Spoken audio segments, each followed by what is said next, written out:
जय श्री गणेश। नमस्कार। मैं आचार्य संजय द्विवेदी। मेरे समस्त प्रबुद्ध दर्शकों का मेरे चैनल पर हार्दिक स्वागत है।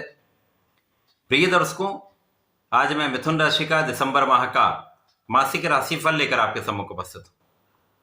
दिसंबर माह में जो ग्रहों की स्थितियां होंगी तथा जो ग्रहों के परिवर्तन होंगे वो इस माह में आपको किस प्रकार का लाभ देने जा रहे हैं, किन भावों में प्रबलता आएगी, इस समय में आप कितना लाभ ले पाएंगे, आपके स्वास्थ्य के परिप्रेक्ष्य में यह माह कैसा रहेगा, आपके ज्ञान शिक्षा के भाव में कितनी वृद्धि होगी, इस माह में कार्य क्षेत्र में कितनी प्रगति होने वाली है, धन का कितना लाभ मिलेगा, भाग्य का कितना साथ मिलेगा, वैवाहिक तथा संतानों के साथ कैसा संबंध रहने वाला है, कितना पक्ष बलवान रहेगा, संपूर्ण विश्लेषण मैं पूर्ण तर्क के साथ करने जा रहा हूं।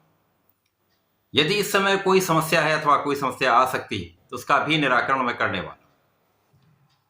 प्रिय दर्शकों, इस राशिफल को आप अपने लग्न तथा राशि दोनों के अनुसार देख सकते हैं।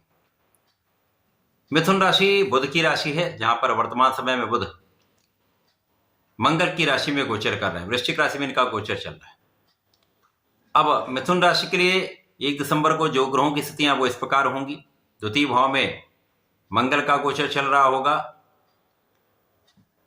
मंगल नीच राशि में होंगे। आपके चतुर्थ भाव में केतु का गोचर होगा। आपके षष्ठम भाव में सूर्य और बुध का युति प्रभाव चल रहा है। सप्तम भाव में शुक्राचार्य होंगे। आपके भाग्य भाव में भाग्येश का गोचर चल रहा है, जो अत्यंत प्रबल अवस्था में आ चुके हैं। कर्म भाव में राहु का गोचर है तथा आपके द्वादश भाव में गुरुदेव बृहस्पति का गोचर चल रहा है। वर्तमान समय में गुरुदेव बृहस्पति वक्री अवस्था में चल रहे हैं। इसके पश्चात इस माह का पहला परिवर्तन शुक्राचार्य का है। जब शुक्राचार्य सप्तम भाव से आपके अष्टम भाव में प्रवेश करेंगे, 2 दिसंबर को यह परिवर्तन होगा। उसके बाद इस माह में ही पुनः 29 दिसंबर को यह राशि परिवर्तन करके आपके भाग्य भाव में प्रवेश करेंगे, जहां पर भाग्येश के साथ इनका गोचर प्रारंभ होगा। 16 दिसंबर को सूर्यदेव का राशि परिवर्तन आपके षष्ठम भाव से सप्तम भाव में हो जाएगा। तो ये समस्त ग्रही स्थितियां हैं। इसके साथ साथ इसमें मंगल वक्री भी होंगे तथा इस माह में बुध वक्री से मार्गी हो जाए।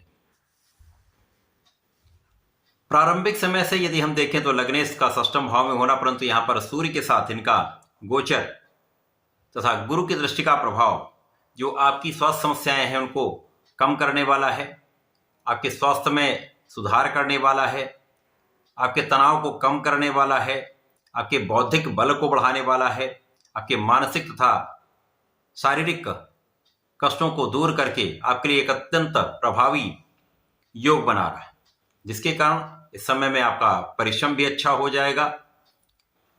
स्वास्थ्य समस्याएं कम होंगी तो आप अपना संपूर्ण प्रयास कर पाएंगे, परिश्रम कर पाएंगे। साथ ही साथ यहां पर आप भाई बहनों का सहयोग भी प्राप्त होगा। इस समय में आपके कार्यक्षेत्र में प्रगति निश्चित रूप से होगी। कुछ ऐसे योग हैं जब यहां पर आपका प्रयास आपके परिश्रम के साथ तथा भाग्य का साथ आपको आगे बढ़ाने वाला है। यहां पर कर्म क्षेत्र के स्वामी गुरुदेव बृहस्पति हैं, जो द्वादश भाव में वक्री हैं, जिनका वर्तमान समय प्रभाव आपके लिए कुछ सकारात्मकता प्रदान करने वाला है। तो जो लोग विदेश में रहकर कार्य कर रहे हैं, विदेश से संबंधित होकर कार्यों में हैं, या मातृ स्थान से दूर रहकर कार्य कर रहे हैं, विदेश से संबंधित होकर या दूर देशों से संबंधित होकर आपका कार्यक्षेत्र या आपका प्रोफेशन है, तो वहां पर निश्चित रूप से प्रगति होगी। आपके लाभ में वृद्धि तय है। इस समय में आपकी इच्छाएं पूर्ण होंगी। आप प्रयास कर रहे हैं तो उन कार्यों में प्रगति का संपूर्ण योग बन रहा है। इस समय शत्रुओं का विनाश तय है। किसी प्रकार का कोई ज्ञात अज्ञात शत्रु जो अभी तक आपको डिगाने का प्रयत्न कर रहे थे, आलोचनाएं कर रहे थे, कोई कहीं ना कहीं से समस्या आपके लिए क्रिएट कर रहे थे, उन समस्त शत्रुओं का पराभव होगा। इस समय आंख के कुछ रोगों से आपको सावधान रहना चाहिए। बाकी इस समय कोई बड़ी समस्या नहीं। कुछ मौसम के रोग हो सकते हैं, अथवा खाने पीने में अनियमितता जो है, आपकी जो इरेगुलर आपका खाना है उसमें कहीं ना कहीं उसके कारण कुछ समस्या हो सकती है। तो खाने पीने पर नियंत्रण रखें, स्वस्थ आहार विहार तथा स्वस्थ जीवन शैली को अडॉप्ट करें, जो आपके लिए अत्यंत आवश्यक है। इस समय में कानूनी समस्याओं में आपकी संपूर्ण विजय होगी तथा आप अपने ऋणों को भी चुका पाएंगे। यहां पर लग्न पर प्रारंभिक समय में 2 दिन के लिए ही शुक्राचार्य का प्रभाव है, जिसके कारण भी आपके मनोबल में वृद्धि हो रही तथा आपके आकर्षण में, आपके सुंदरता में यहाँ पर वृद्धि हो रही, आपके प्रभाव में वृद्धि हो रही। एक विशेष आकर्षण आपके अंदर रहने वाला, जिसका प्रभाव समस्त लोगों को प्राप्त होगा। इसी प्रकार से कार्यक्षेत्र में राहु का गोचर चल रहा है, तो यहां पर कहीं ना कहीं कुछ ना कुछ अवरोध अवश्य आते हैं। उतना लाभ कार्यक्षेत्र से नहीं मिल पाता जितना आपकी योग्यता है, जितने आपका सामर्थ्य है, जितनी आपकी क्षमता है। लेकिन यहां पर आपका बुद्धि बल, आपका नेतृत्व करने का गुण तथा आपकी फोकस्ड रहने का जो गुण है, आप अपने कार्यक्षेत्र में जो केंद्रित रहते हैं, आपकी जो आकलन है, आपकी जो एनालिसिस है, आपका जो रिसर्च है, वो आपको आपके कार्यक्षेत्र संपूर्ण लाभ देने वाला है। इसी प्रकार से यहाँ पर शनिदेव का संपूर्ण प्रभाव आपको सबसे सकारात्मकता देने वाला है, क्योंकि यहाँ पर शनिदेव आपको भाग्यशाली बना रहे हैं, संपूर्ण रूप से भाग्य का साथ मिलेगा। तो परिश्रम और भाग्य जब साथ में मिल जाते हैं तो सफलता निश्चित मिलती है। हो सकता है यहाँ पर कुछ ऐसी स्थितियां जब लग्नेश और सुख के स्वामी बुध कुछ निर्बल हैं, इसके कारण कुछ समस्याएं अवश्य होती हैं, परंतु यहाँ पर भाग्य का साथ आपको आपके अवरुद्ध कार्यों में भी सफलता देने वाला होता है, आपको आपके कार्यक्षेत्र में आगे बढ़ाने वाला होता है। साथ में पूर्ण रूप से यहां पर आपकी समस्याओं का अंत करने वाला शनिदेव का ये गोचर है।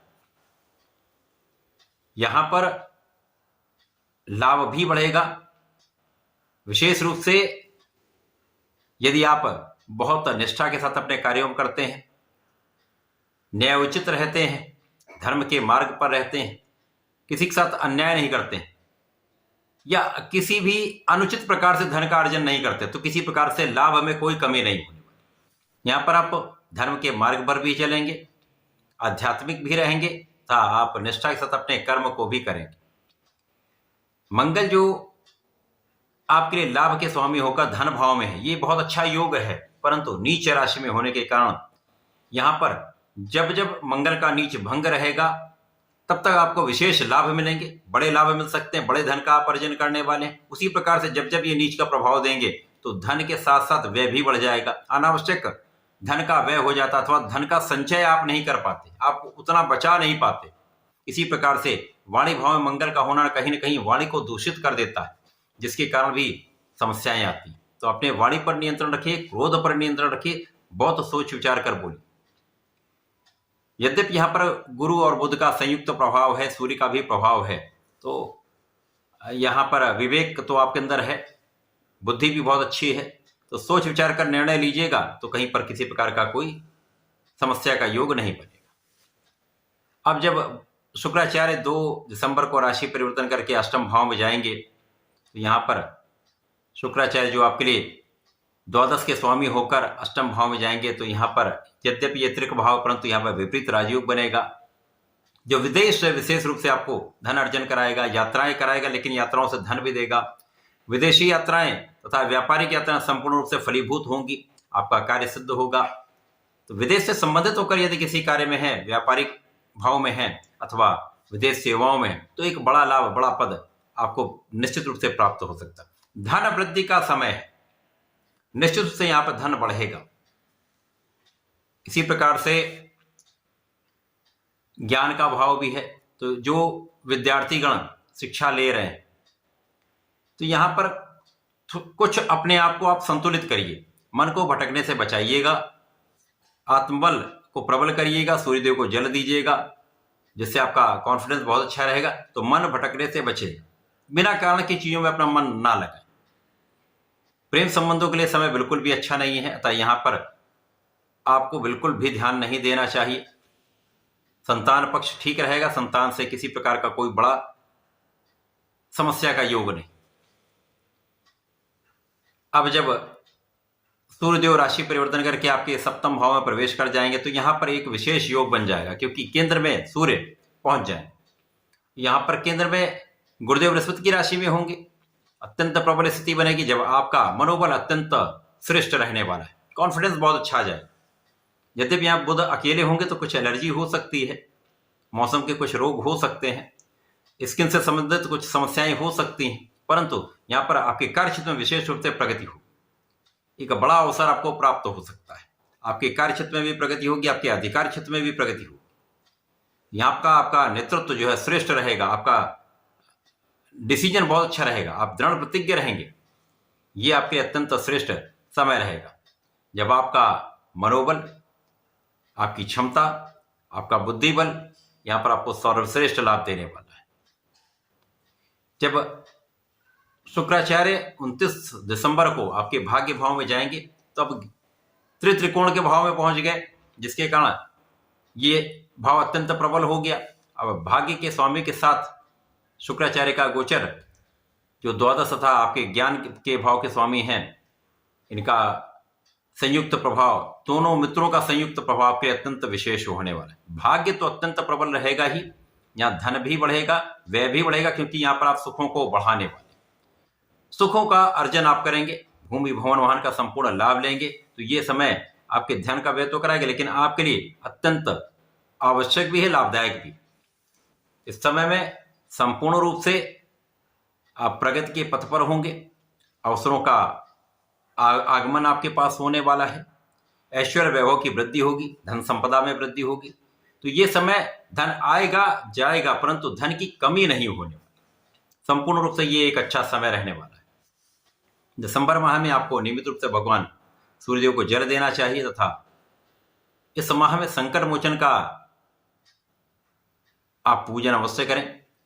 ओम हम हनुमताय नमः का यदि 27 बार नित्य जप कर लेते हैं, श्रेष्ठ लाभ भी मिलेगा। मंगल शनिवार को हनुमानाष्टक का पाठ कर लें तथा प्रतिदिन भगवान गणपति के शरण में रहकर संकटनाशन गणेश स्तोत्रम का पाठ अवश्य करें अथवा सुन लें, विशेष लाभ आपको प्राप्त होंगे। संकटों का अंत होगा, मानसिक, शारीरिक तथा आर्थिक समस्त समस्याएं दूर होकर बड़े लाभ आपको प्राप्त होंगे।